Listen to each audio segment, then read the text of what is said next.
And welcome, Erwan. It's great to be with you today. Just a little bit of background for everybody on the call today. It's great to be with you all as well. Some of you might know of Erdogan's work, but possibly a lot don't. So Dr. Aydogan Kars, a senior lecturer with the Monash Centre for Consciousness and Contemplative Studies, brought up in Turkey, but earned your Ph.D. in religion at Vanderbilt University, with your primary research field being in medieval intellectual history with a focus on Sufism and theology. You've served as a lecturer in the Centre for Religious Studies and the coordinator of the Islamic Studies program at Monash University before you joined M3CS, also an author, many articles and some books as well. And today we're going to be exploring a Sufi perspective on meditation, meaning in the mind. So welcome, everyone. Looking forward to this. Thank you so much, dear Craig, for inviting me. I'm always very happy to speak to you. Fantastic. Well, I think it's always nice to find out a little bit more about our guests. So can you just tell us a little bit about your story, your background? I mean, it's a long way from Turkey to Monash University. How did you navigate your way here, to be working as you are these days? Yeah, thank you for the question. So I was born and I grew up in Turkey. I was born into a lower middle class family. It was relatively a secular family. Religion was actually pretty much in the culture. So it was not a very particular religious family. I developed interest especially into poetry, Sufi poetry, quite when I was young. It became kind of a more professional interest when I was doing my undergraduate degree in economics in Ankara. So I have my bachelor's in the field of economics, which means that, if you have some money, if you need advice on financial investments, so on and so forth, so I can help you with that too. But I realized that as an undergraduate student, I was actually spending most of my time in actually learning Farsi and Arabic language and reading poetry in these languages. I remember in my second year, I had an exam the very next day. I have two exams, one in econometrics and one in mathematics. And throughout the day, I was only reading Rumi's Mesnevi. So I failed in both courses. I need to repeat the course, but I was not regretful at all. I guess this was the time when I realized that actually my interest is actually more into this history of, Sufism, but also Sufi writings too. I was pursuing a master's in philosophy back in Turkey, and I was planning to work on European continental phenomenology, especially Merleau-Ponty and Gadamer, and Derrida a little bit. And at some point, I said I cannot escape from Sufi writings anymore, so I began to write a comparative thesis on the hermeneutics within this European phenomenology and medieval Sufism. And that became the starting point of my officially academic career writing about Sufism. Then I went to the US for a PhD, and after 6 years there, I get a job offer when I was about to finish my PhD at Vanderbilt University.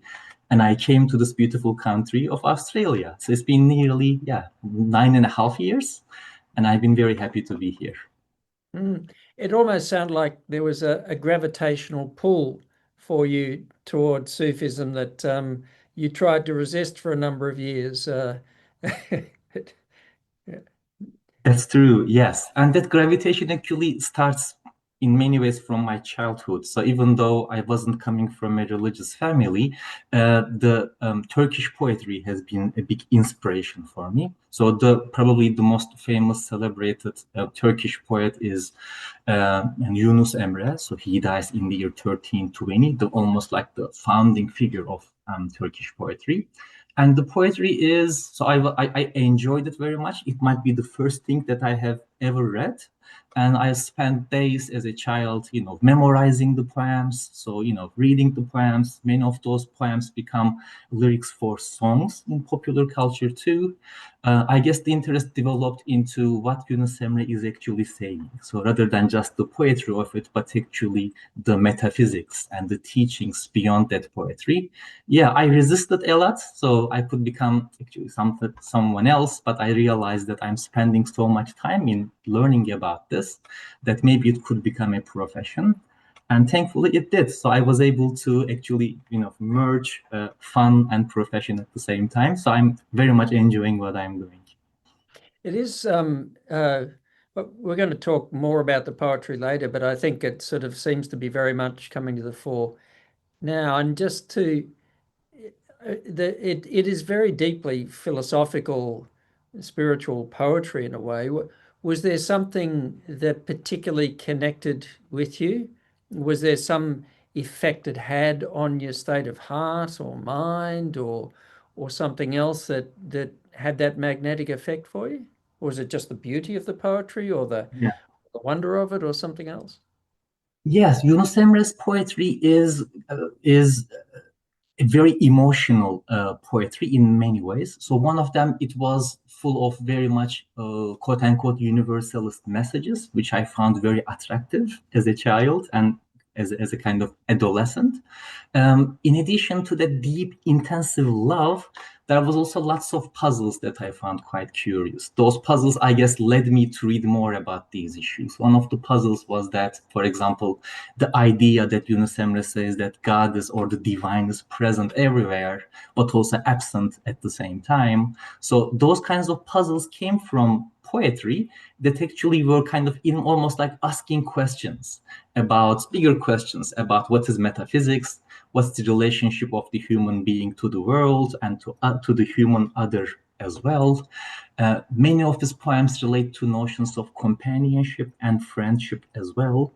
So broadly, I would say, long story short, the poetry was actually in many ways allowing me to ask questions, big questions, and that led me to have a master's in philosophy. So I didn't directly seek the answers in Sufism, actually. I went to study philosophy and European philosophers, Gadamer, Heidegger, so on and so forth. But at a certain point, I said, look, the tradition where I'm growing up in Turkey, we have this kind of local native tradition of philosophy, but also mystical philosophy too. So I delved into that only when I was a university student, and I enjoyed that very much. So it has been really attractive to me to see the answers that they give. They were in many ways different from the answers that we get from European philosophy. But at the same time, I thought that it might actually be a way of nourishing or informing that philosophical heritage as well. It's interesting, isn't it? The posing of these kinds of riddles, or the question, what's the sound of one hand clapping, for example, and it's like something that just it's what does that mean, and wanting to understand, and you find that popping up in a lot of different wisdom traditions, the kind of the paradox, the riddle that how do you have two opposing perspectives that can be resolved in any kind of way? Exactly. And in addition to that, the next step for me at least was to look at narratives and stories like the Rumi's Masnavi. That's why it's, I think, very, very popular text. It was not a very kind of high, sophisticated philosophical text as many might assume. It's actually a text full of stories and riddles and quite fun to read. And I guess it was the pull of those texts that led me to read more about more philosophical dimensions of these traditions. Yeah, poetry plus lots of stories. Lots Mm. of stories. Yeah. So, um, Sufism arose out of Islam, and I'd be interested if you say a little bit about the relationship between them. Is Sufism just a different branch of it, or does it emphasize a kind of a different approach to wisdom, to Islam generally? What's the relationship between them? Yeah, so Islam emerges in 600s, and the first people whom we call Sufis or who were labeled to be Sufis were emerging in 800s. There's no actual kind of clear evidence about an external influence that might be coming from Hindu teachings or Christian teachings, even though the early Sufis might have encounters with Buddhist monks or Hindu or Christian mystics. They might be influenced by their monasteries as well, for sure, to develop their own. But broadly speaking, Sufism emerges from within the Islamic tradition and it follows the basic core principle with the Islamic religion as well, which is the idea of unity. It's not just the divine unity that there is only one God or one principle that, um, brings everything, diversity in the world into kind of a single theory.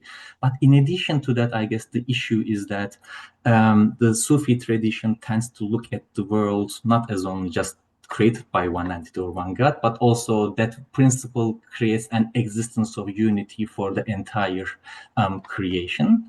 So in that regard, I think Sufis are not a different sect within the Islamic tradition. It is often assumed in that way.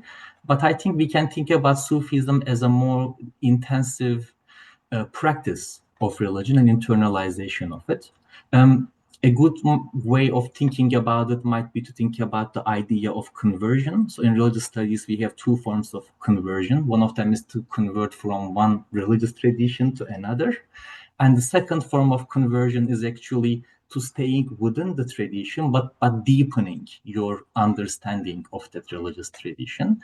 I think many Sufis were thinking about themselves in the latter way. That is to say, they will be practicing, they will be following the religion, and Sufism becomes a way of doing additional practices, an additional leap of faith into the deeper teachings of the same religion, rather than moving into another sect, for example. What would differentiate them from remaining Muslims then, in many ways, is actually not doctrinal differences, but the additional practices that they do. So they will be performing additional contemplative practices that in order to have a more intensive understanding of their relationship to the world and to the divine as well. What kinds of contemplative or meditative practices would be undertaken? I mean, obviously, a deeply reflective reading of poetry and text could be one, but what others would be emphasized in the Sufi tradition? Mhm. So in 900s onwards, we see the emergence of Sufi manuals that describe who is a proper Sufi and what are the practices they need to follow. It's interesting to see that, by the way, these early texts talk about Sufism as a phenomenon of the past.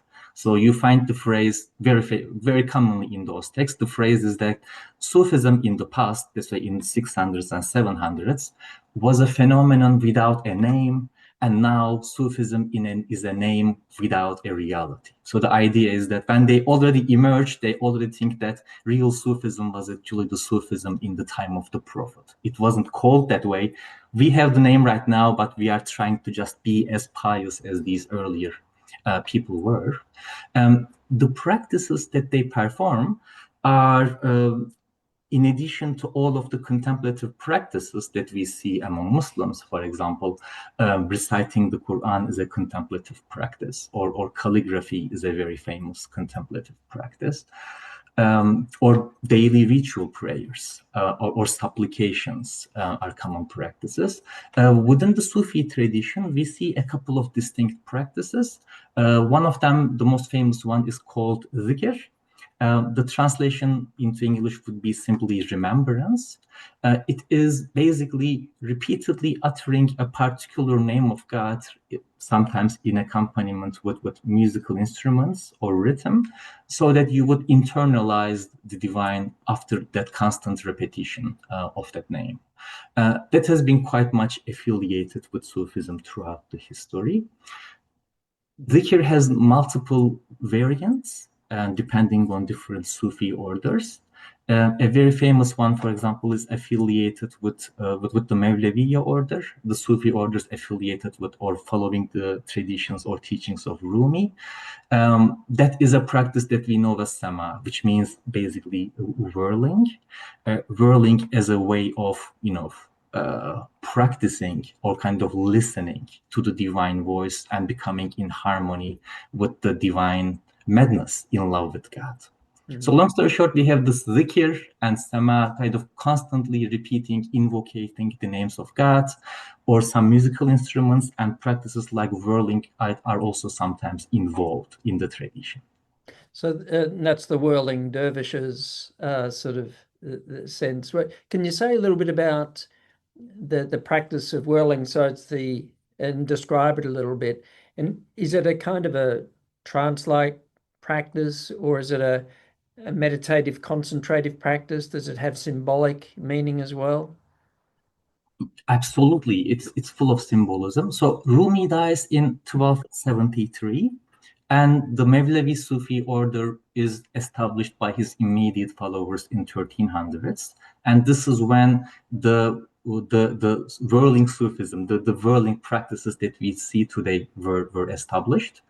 For Rumi, the idea was very much like a trance. So there's a famous story about how actually he started whirling. According to the story, he is walking in the markets of Konya in central Anatolia, and he listens. And when he is just walking there, he listens people working on copper and gold. So the hitting the hammer, hearing the sounds of the hammer puts him into trance, and he begins to whirl basically. This is interesting because in the case of Rumi, the issue of whirling is actually adapting oneself into the harmony of the universe. Because in Rumi's world, everything is in fact whirling. So the planets, the stars, the spheres, everything is whirling and in constantly circular move in love of God, in drunkenness, divine drunkenness. Yeah. But like a cycle of all the cycles of nature, all the would be included. Absolutely. So whirling is in fact a very natural response of participating into this constant love that is expressed in the universe. So Rumi's poems actually tell a lot about this. It's saying that the world is drunk, the cameleer is drunk, the planets are drunk, everyone is whirling, and why are you just waiting? Because whirling would be actually making you harmonious with the universe. It's the universe that is constantly whirling and turning in divine drunkenness, basically. So this is one interpretation of the whirling. But if you look at the Sufi tradition itself, that is, say, the whirling practice that was developed within the Sufi order of Mevleviya, it is radically different than that. Radically different in the sense that it is perfectly organized, it is perfectly an expression of discipline, and it is full of symbolism. Everything has a meaning and symbol. Everything needs to be very, very perfectly, ethically, and aesthetically organized, which was probably very different from Rumi's just, whirling out of divine drunkenness.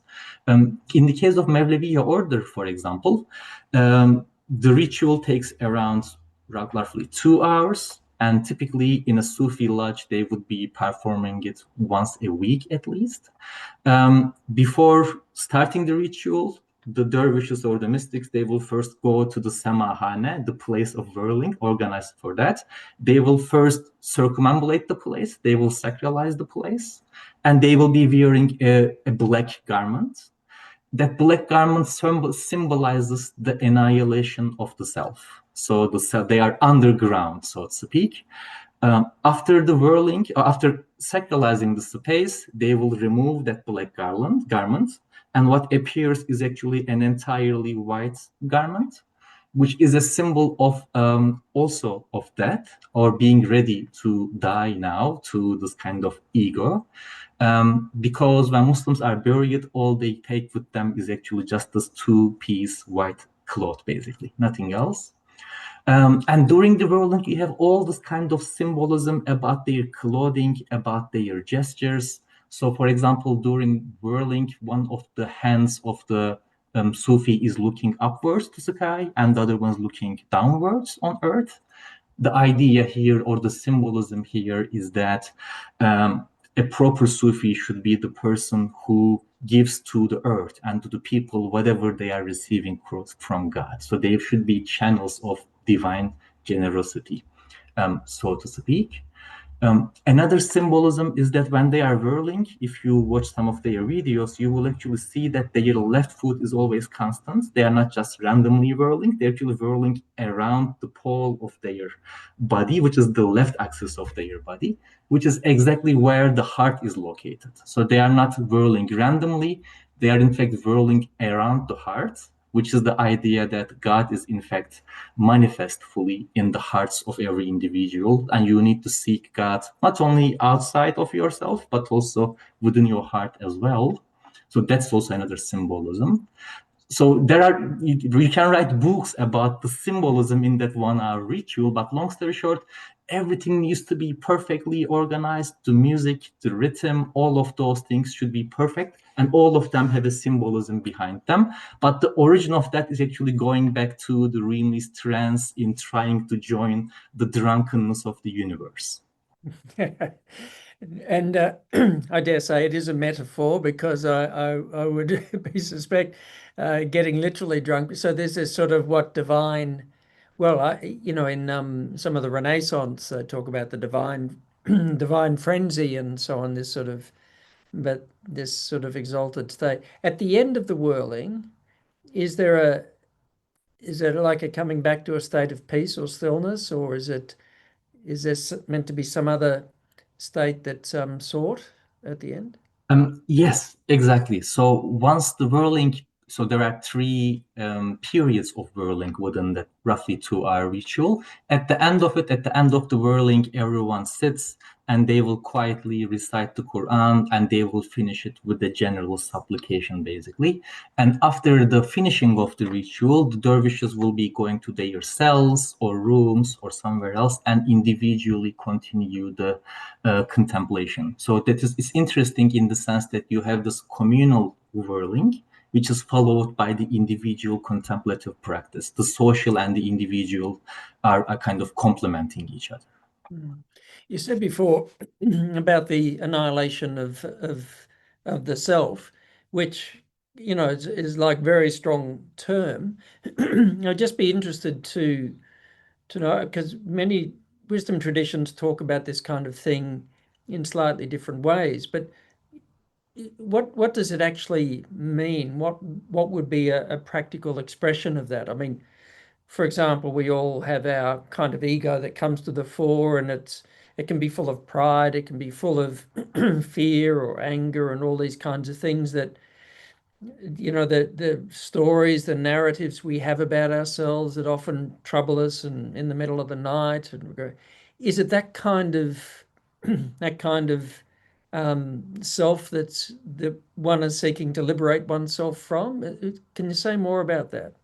I think it's similar. So the Arabic phrase is interesting. The Arabic phrase for self is nafs, which is written exactly in the same way with the phrase nafas, which means breath, basically. So if you don't use a diacritical mark in Arabic, which typically people don't do, the phrase self and the breath are just written in identical ways, which is just directly reminding you what the self is about. It is something ephemeral and temporal. It's passing. And that sense of the ego being something passing is very strong in Sufi metaphysics, broadly in Islamic metaphysics as well, which depicts the notion of the self very much as an illusion. So the idea of this oneness of the world and oneness of existence leads to notions that our notions of an independent self as within this envelope of the body is pretty much an illusion, in the sense that the divine oneness is manifested in every object, in every entity, in every moment. Um, in order to understand and grasp and transcend this, in order to grasp that oneness, you need to transcend this envelope, which means that an annihilation of the sense in the psychological level, not a kind of ontological level, but just being able to see that you are in deep connection with everything in existence is quite the basic core of Sufi metaphysics. Maybe there might be differences in understanding what the annihilation of the self means. Within the Sufi context, the individual self is, yeah, an illusion that you need to go beyond. But at the same time, it is the first and foremost place where the divine manifests itself. So it is not something negative only. It is also where you need to work most hardly, because you need to do constant introspection, you need to do constant contemplation in order to identify the manifestation of the divine within, first and foremost, in yourself. A famous mystic like Ibn Arabi, for example, he does in 1240, he says the famous phrase which says that the self is a veil that cannot be removed. That is to say, the divine is manifest in every object, so here and there, and our job is to see the unity of all of these divine manifestations. But it starts from the self, so I need to first work and polish on polishing on myself as well.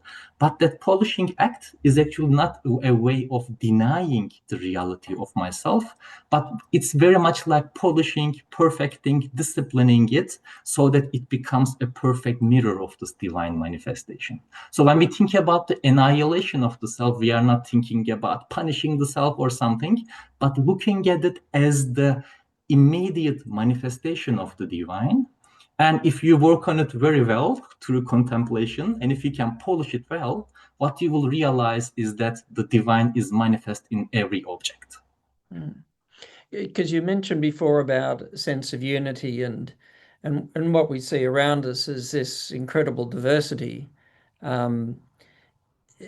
Is the kind of the idea like, you know, in our body I suppose have a medical background and training, so in the body that there are trillions and trillions of cells, and each cell, I suppose, on one level is an individual, but the cells form and make different parts of the body, and the body itself is one whole. So is this sort of annihilation of the self kind of like not seeing ourselves as just one individual cell, but seeing one cell as a part of the whole thing, working together, interacting together? Because if that's how it is, then if that could be our way of, of seeing our relationship with others, it would have quite a transformative effect. I think so, yes. And we can maybe frame this within the famous, philosophical difficulty of the body-mind problem as well, right? So how does consciousness emerge? The typical scientific theories would argue that, we have the physics, the body, and from the body, the relationship between the nerves, so on and so forth, the notion of consciousness or the mind emerges, a physicalist view. Medieval Sufis are working in almost the opposite direction within this kind of Neoplatonic paradigm of emanation. Within that paradigm, the body emerges after the consciousness. So there's this consciousness in the universe, and out of it actually emerges our individual notions of the self. So I guess that's why you think about the self almost like a small kind of lamp, but there's this light in all over the universe. And through Sufi practices, you can actually realize that the light is everywhere and consciousness everywhere beyond the envelope of the body. One of the Rubaiyat of Omar Khayyam that I was drawn to conveys a sort of a metaphor that you find in a lot of different wisdom traditions, East and West, but it goes according to one translation: for in and out, above, about, below, 'tis nothing but a magic shadow show, played in a box whose candle is the sun, round which we phantom figures come and go. Could you help me to understand a Sufi understanding of that particular Rubaiyat? Yeah, so Hayam dies in year 1123, and poets writing in that 11th, 12th century have a big influence on later Sufi metaphysicians like Rumi, as I mentioned, or Ibn Arabi. And the notion here is Ibn Arabi, for example, uses another maybe similar metaphor. He says that the world is an imagination within imagination. It's not an even imagination, it's just imagination within imagination, reminding this famous story about, Buddhism, Buddhist notions as well. I think the idea here is, broadly thinking, that there is this kind of broader consciousness out of which the human individual is being created, and or maybe we can call it maybe unity as well. Within that unity, we have these notions of self, and it is coming up with lots of responsibilities about taking good care of the self, making sure that it acts kindly and generously and productively, so on and so forth. But at the end of the day, that self is something like a spark. within a broader fire. And that realization is actually something I think Hayyam is also indicating as well. That is to say, you need to go beyond this enveloped notions of the self to realize that actually you are deeply connected ontologically with the fabric of the universe. So I think that Khayyam is telling what Ibn Arabi and Rumi would be later explaining in metaphysical language. Yeah. One other topic before we and I hope you're happy to take some questions because I can see there are a number popping into the Q&A. But just a question too about the Islamic love of geometry and how it manifests itself in art and architecture. What does the sort of geometry mean and symbolize in Sufi philosophy? Yeah, so maybe we can broadly talk about Islamic tradition in general. So in 600s, the Islamic conceptions of the divine, or maybe God, we can say, emerges as a critique of pagan multiplicity of gods, but also as a critique of anthropomorphic or Trinitarian notions of the divine as well. And it comes with the idea of this kind of broad creator origin uh, notion of the divine, which is at the same time immanent in the universe and constantly manifesting itself in phenomena. So that kind of critique of anthropomorphism also comes with the notions of focus on sacred geometry rather than paintings that might manifest themselves in the form of human shapes or other shapes. So mathematics, long story short, is very important to Islamic theology because the notion is that there is a math, a geometry, a perfect rational mind behind the universe. Geometry is a way of explaining and being in harmony with that broader harmony of the universe as well, very much like whirling, I would say. It's also important to note that if you look at medieval texts, for example, on music, you will find them categorized within the field of mathematics. So calligraphy is a mathematical science. It's about portions, perfect portions, creating beauty and harmony. Music, it's about perfect portions, putting sounds in the right order to make the perfect harmony. And that perfect harmony is quite divine in many ways. And sacred geometry that we find in mosques, in calligraphy, in tiles, so on and so forth, is pretty much in harmony with that. That is to say, the portions, the order, the harmony within that kind of geometry is a way of putting you look behind what you see in the visible world. There is an invisible of the visible. That is, I think, in many ways reminded in sacred geometry. It sounds very Platonic. Plato worshipped in many ways mathematics and geometry and harmony and music in the same kind of way and said it sort of harmonized the soul. Absolutely. It's very Platonic. I think it will be important to highlight that. And Islamic tradition, obviously, it significantly borrows from not only Plato, but also Aristotle. They also shape them in different ways as well. So I think, yeah, within the notions of sacred geometry, there is significant Platonism behind it. Yeah. Wonderful. Thank you so much. Look, we could go on all day, but I'm conscious of the fact that we've got lots of people looking in today who would love to ask a question. So I'll just invite Jakob to come back on. And Jakob, hopefully you've got a few questions that you'd be happy to put to Erdogan.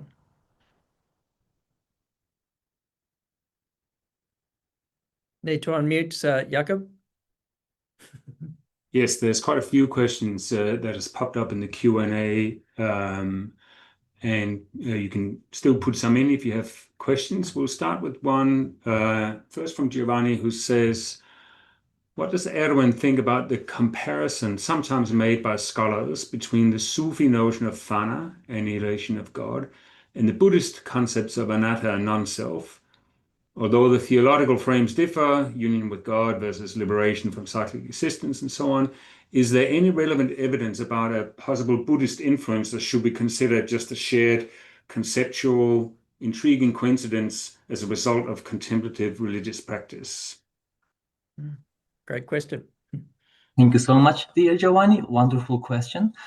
So we have some narratives coming from late 700s when Muslim intellectuals, itinerant mystics, so on and so forth, have encounters with Buddhist monks. And some of those Sufis have profiles that are very similar to Buddhist monks, especially if they are coming from the eastern parts of the Muslim world. One good example is coming from the city of Balkh in Afghanistan.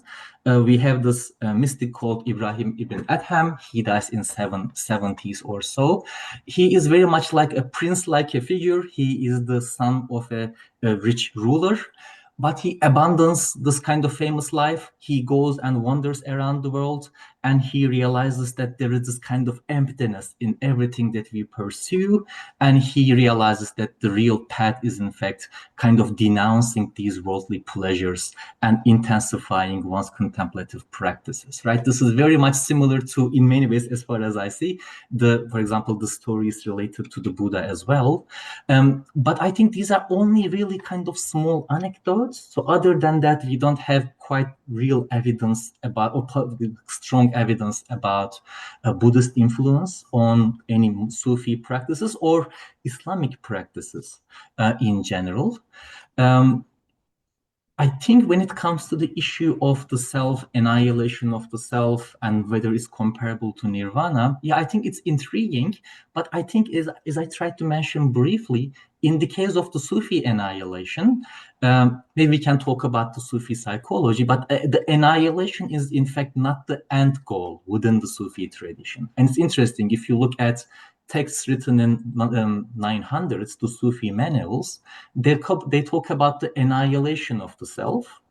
And then there's a next stage after the annihilation of the self, which is persistence, beka, the opposite of annihilation, or it is sometimes called the annihilation of the annihilation, when the mystic realizes that there wasn't something to annihilate in the first place, right? So, I didn't have a self I'm trying to annihilate, but it didn't exist in the first place.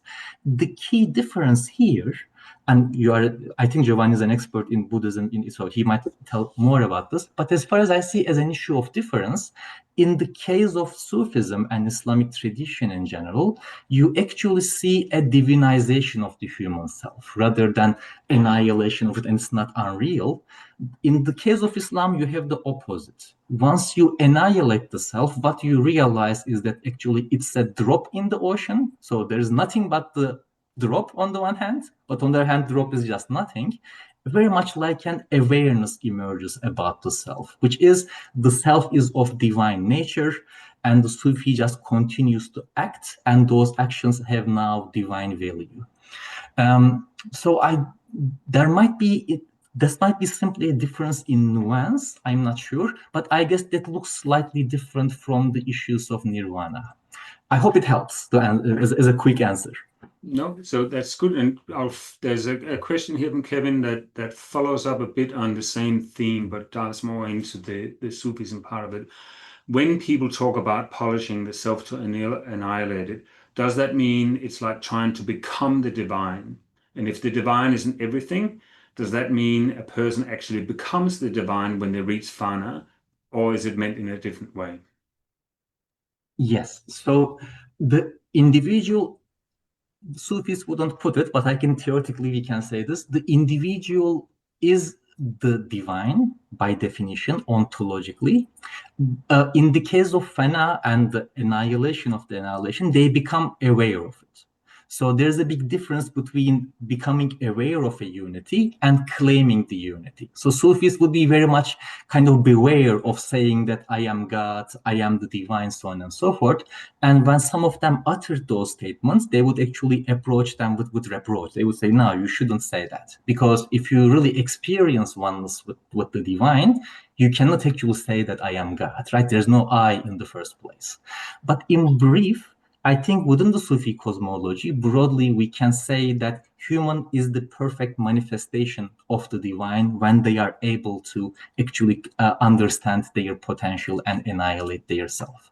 But of course, it doesn't mean that I am the divine in the sense that I am only a partial manifestation of the divine, very much like the metaphor of the drop and the ocean. The drop is the ocean, but the drop cannot really say that I am the ocean. That, I guess, might be a helpful metaphor to think about that. Maybe just pursue the same theme, but in a slightly different way, from Frank, who says, from a practical perspective, what is the mechanics, if any, that connects the soul to the heart, the emotional to the spiritual, human to God? How does it work? Yeah, so this is exactly what the Sufi manuals are about, dear Frank. And different Sufi schools will have different answers to that.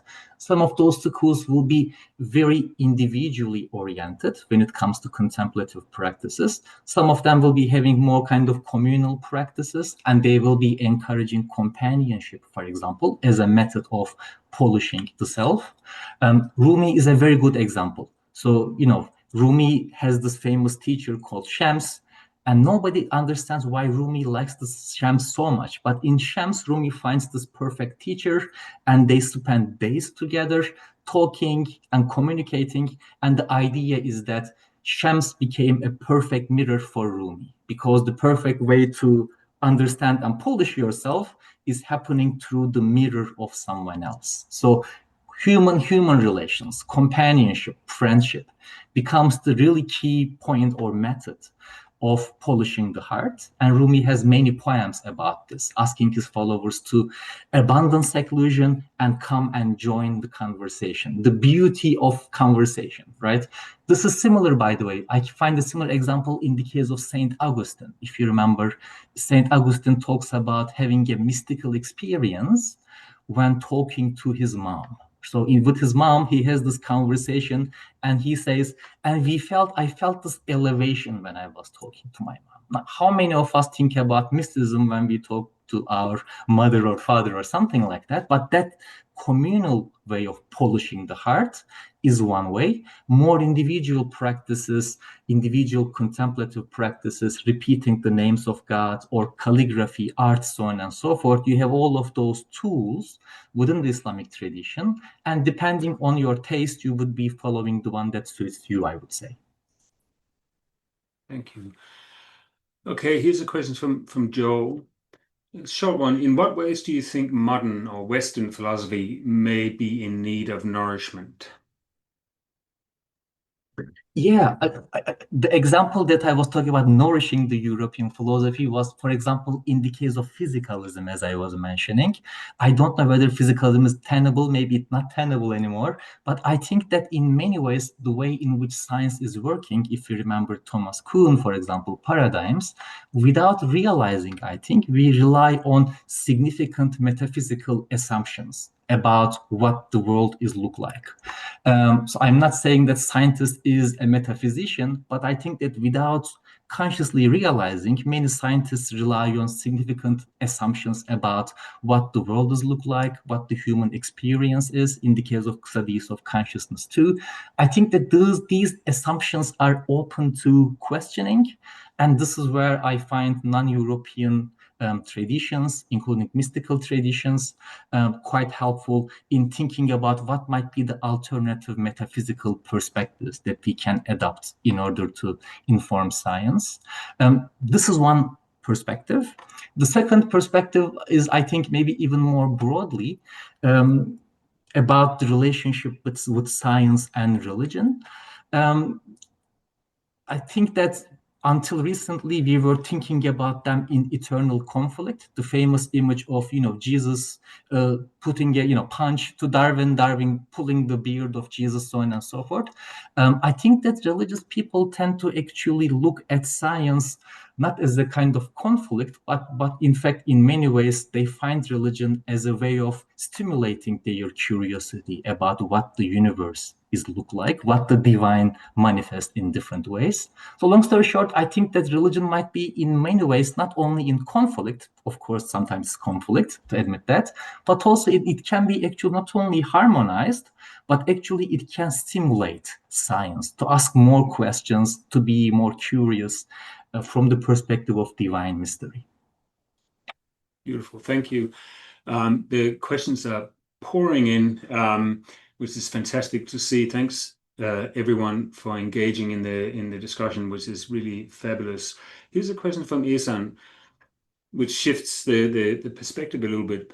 Do you see Sufism as a collective coping or defensive mechanism, a social reaction by people to alleviate the sense of guilt induced by religious authorities, or as a response to the domination of strict Islamic rulings enforced by Muslim caliphates, ultimately providing a way to pursue a better life while remaining justifiable and safe within that specific context?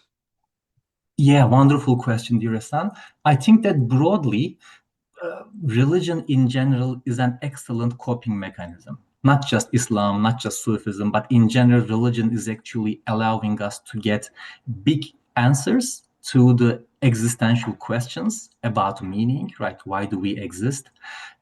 About issues of death that we try to simply forget, but it is always there. We know that we are gonna die, and that is actually creating a significant anxiety related to depression, stress, so on and so forth too. Religious people tend to be much more relaxed on those issues. Statistically, religious people tend to be happy because they have these ready answers, right? About meaning, about why do I exist, where I'm coming from, where I will be I going, what's going to happen with that, so on and so forth. In general, I think is a very, very well developed and evolved coping mechanism. That's, I think, is a general thing. Is Sufism a response to supposedly strict Orthodox Islam? I think the answer is wrong and no. And the reason is that actually it's relies on a little bit stereotypes about what Sufism is. So Sufism is an institutional mainstream Islam. So if you are living in 1800s, 1500s, 1400s, 1200s, Sufis are all over the place. They are not marginal. They have their lodges, many judges, the so-called strict and stern jurists. They are themselves affiliated with Sufi orders. And if you mess up with them, you could find yourself in jail. So the idea that Sufis are marginal mystics is, I think, an old stereotype. Sufis were very, very powerful. So I wouldn't see Sufism as a response to supposedly harsh mainstream Islam. Sufis themselves are, I think, in many ways quite powerful institutionally in the past and even today as well. But I think broadly, it's very helpful to think about religion as a coping mechanism. And I think Sufis, Muslims, Christians, all of them are part of that. So Nera kind of follows up on this. What do you think about mysticism as a category applied to Sufism, for instance, Islamic mysticism? Yeah, that's very important because it also brings the conversation about the Orientalist baggage as well.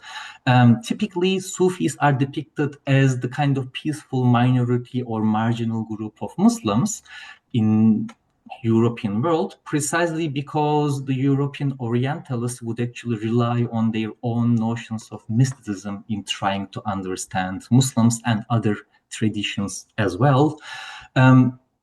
Sufis, many of them engage in mystical practices and mystical teachings, whatever we define it. But also you can find Sufism. There's a beautiful article called Sufism Without Mysticism. You can also find mystics who do not follow Sufi practices. So, for example, Sufism is only one of many mystical traditions within Islam. And many of those mystical traditions are actually critical of Sufism because it is institutional, right? So if you want to criticize mainstream Islam, you would criticize Sufism as a mystic as well.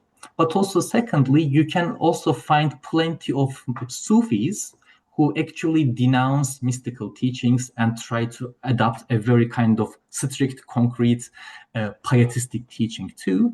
So long story short, I think we need to separate Sufism from mysticism for two reasons. Number one, you have many mystical traditions. And number two, Sufism is so big that you might find pietistic practices that are not necessarily mystical.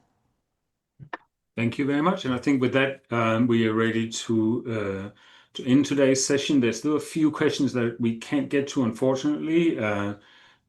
Lots of praise for the discussion, and I want to join that praise, and I found it really fascinating to hear and to learn really about Sufism as well. we thank everyone for participating. I put some links in the chat if you want to check out N3CS and what we're doing. And stay tuned for the next newsletters and the next seminars that will come up in a month's time. So with that, I thank you all and have a nice day.